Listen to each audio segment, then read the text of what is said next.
Hey guys, welcome back. Jeff, Matt, Seth.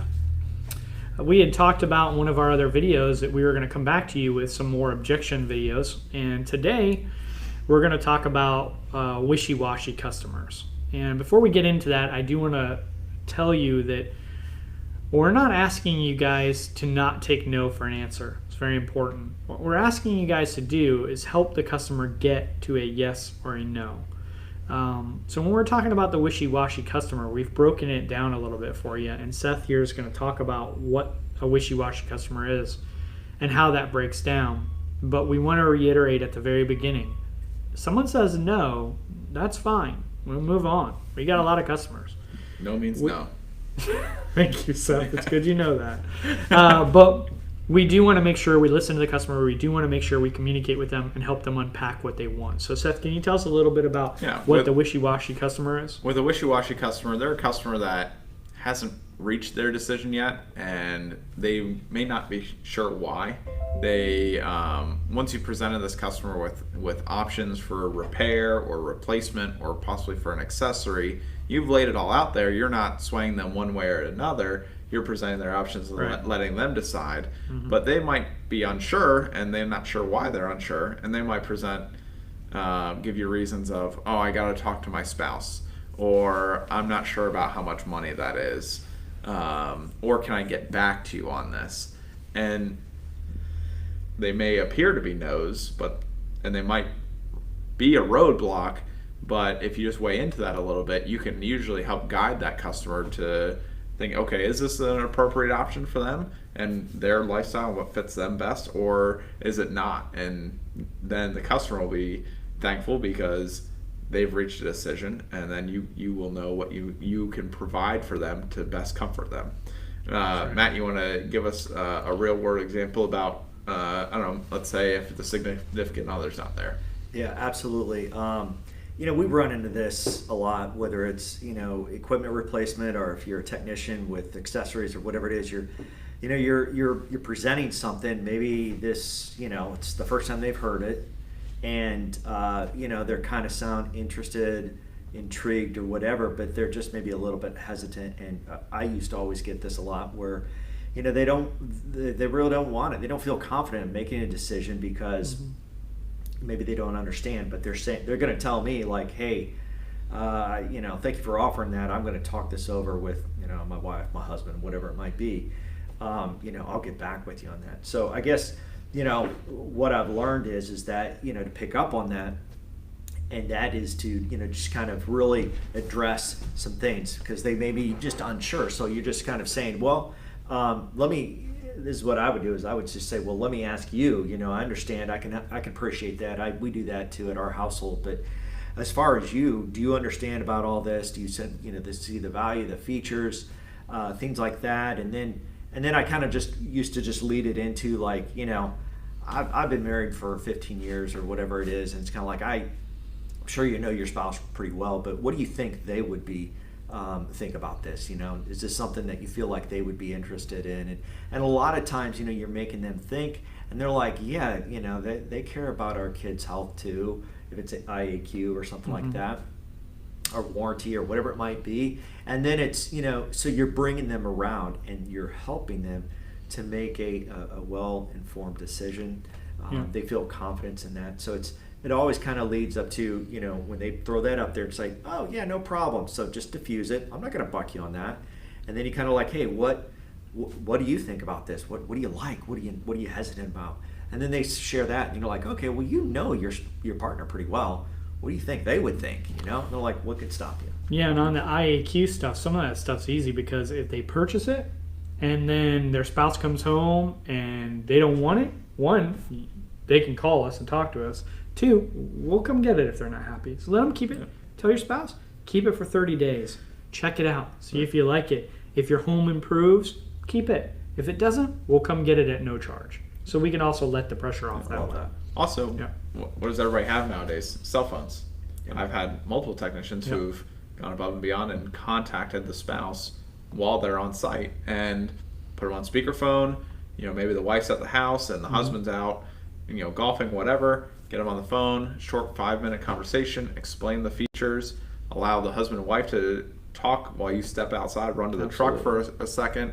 You come back in, now you got a group decision that both parties are happy with. That's right. Hey, Seth, on that note, so when you kind of get into that, as far as the, us or people in the field, you assume that the one you're talking to will take action. So what I would do is I would look at my phone like, hey man, the office is buzzing me. I got to go to my car, make some phone calls. This will give you time to call your spouse or whatever it is, and hey, I'll be right back. Give me 15 minutes or whatever. And so that thinking of assuming like they're going to take action, you're opening up the door, whatever it might be. But there's creative ways to give them some space to make that phone call, or even to just walk away, let them process it. I can understand that too. I'll be back in 5 minutes. I can't tell you how many times I've done that and come back and they're like, after thinking about this, let's go ahead and do it. Right. And sometimes the customer might say, hey, we discussed it and it isn't the right time for us. That's right. And at that point, we'll respect that. We're not going to push any farther at that point. That's right. And we'll just move on. We have other customers to get to, and it just was not right for that customer's situation, which is fine because we're all about just presenting the options. That's right. And so that's, I want to speak to a significant other.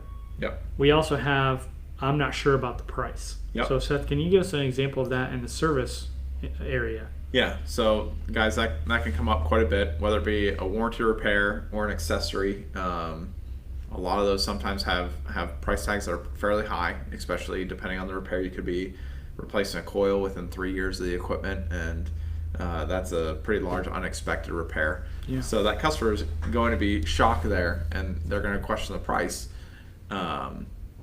Your responsibility is to build value on that service or on that product.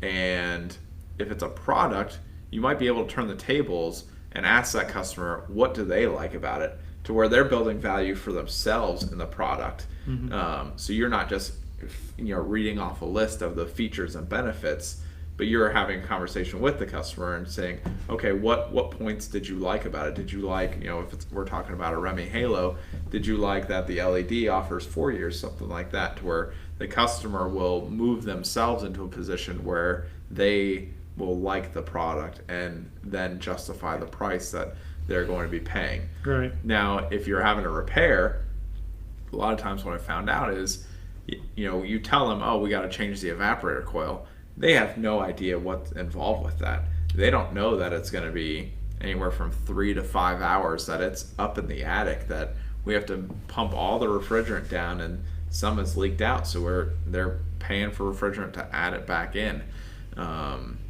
They don't realize that all this labor, and then they don't take into consideration that Tri-County is going to warranty any repair for a year, that they have a 30-day callback guarantee where they're not paying a trip charge if they have to call us back for. There's multiple benefits with that. Mm-hmm. But if you just go in talking to the customer saying, this is the repair, this is the price, without explaining that, you can get hit with that response of, I'm not sure about that price. So just take the time, explain the process. If it's a repair or if it's an accessory, ask the customer what they like about it and have them build the value themselves. Absolutely. Hey Seth, funny story on that, all right? As you were talking, I was thinking of something I used to do. So when I was out at somebody's house, and they want me there for equipment, but I'm up in their attic, and it's like, oh, we're nasty, right? And I'm like, they need all new ducts, and of course their price is going to go up. So I would actually do my design, and I would go up into the attic again, and I would have the customer down there. I'm like, come here, I want to show you some stuff. And so I would get them, if they would, and I did this intentionally, I'd get them up on the ladder, they have their head up there, and if they would crawl up there, because I'm like, I have something very.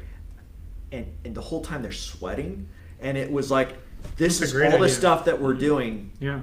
So then when I explain, like, my guys are going to do all of this in this heat. Mm-hmm. They're going to crawl around. Somehow sitting there in the attic, this customer, and sweating, it was like, yeah, this is a tough job. I would never want this. So on your point, mm-hmm. For you guys out there in the field, like, bring them in the garage. If it doesn't help you to sit in a nice air-conditioned room and have a conversation of how hard the labor is. Get them out in the garage. Have them stick their head up in the attic. Let them sweat. Yeah. And take your time. Don't hurry through it. Let them just get uncomfortable, because all that will make sense. That's what I used to do It didn't, because some people were like, hey, I want to go in. Okay, let's go in, but it brought meaning to the words. Right. I love that. That's a great example. Yeah. That's a great example. I love that example. Yep. The third thing we got here is, can I get back to you? And so we're going to hear this a lot from customers that maybe their answer is a no and they don't want to tell you. Seth, you're out there. You've always come to their house. They don't want to disappoint you. They don't want you to be angry at them. And so they're just not going to tell you. And they might say, can I get back to you? Or maybe they really want to think about it more. They want to ponder it more. But we don't know, right? We don't know what it is. And so we want to help them unpack that. One of the things you can do is you can say, first you want to encourage them, sort of like Matt and Seth talked about. Hey, if you want to take time to think about this decision, that makes sense. I completely understand that. Sort of like what Seth said, flipping the table, saying, hey, can you tell me what it is you do like about this product? Talking with them and communicating with them through the process. And if you remember in the last video we talked about in all these different things, the conversations you have before we get to this are very important. If you've created a connection with the customer, if you're their neighbor and not their technician or their salesman, you're going to get to talk to them about this instead of just being told by them what they want. And so you can say something to them like, absolutely, here's what it's going to look like if I come back. We're going to have to charge you another trip charge out, and we're going to charge you for the price of the repair, and we can absolutely do that. When would you like me to set a follow-up? And then they answer you. So you've done what they wanted, right? They said, I want to think about it. You've answered you can do that. You've told them how they can do that, what it's going to look like. Now this is the next part. You go, now that I've told you that, is there anything that could get you into getting this product today where you don't have to pay more, right? What is the price difference where you could say today that you'd like this product? And then they tell you, maybe you make a phone call to Seth, to me, to Matt, and say, hey, can we make this work for this customer? Because maybe we can, guys. If it's not on sale, guess what? It was on sale at one point, right? Maybe we can give them the sale price. Hey, Jeffrey, I like that because you got to get them talking. And I used to throw out some examples. Don't let price be first. You just throw out three things like, hey, just what would it take for this, to make this happen today? Is it too much together? Is it financing? Is it this? Is that? Or is it the price or whatever? You just throw out three things. Yep. The point is that you're not making the customer come out on their own and say, I just flat out think the price is too high. They don't want to do that, okay? But when you throw it out there and you say the price is too high, well, it's like you said it, and now I'm repeating it back to you. That is kind of it. I kind of think that the price is too high. Now you can address that and say, well, listen, Absolutely. They had that on sale a while ago. I'll call, Seth, see if he'll honor the same price, the sale price. Right. That could make the difference right there. Yeah, if they have a quote from another company, maybe we need to match it. We want to help that customer. If they value something, it's going to improve their lifestyle. It's going to meet our mission, right? It's going to compel them to tell us what they want. If we can get it in their home today and make them happy, let's try to do that. At the end of this, though, we do want to reiterate, we're not asking you guys not to take no for an answer. Please help the customer unpack what they want. Help take care of them. Walk them through the process. Connect with them on a level like a neighbor, and just talk to them. Help them through the decision. And these are some examples that might help you for the wishy-washy customer. We hope you guys enjoyed the video. We hope you have a wonderful day, and we'll see you for the next one. See you guys. No matter what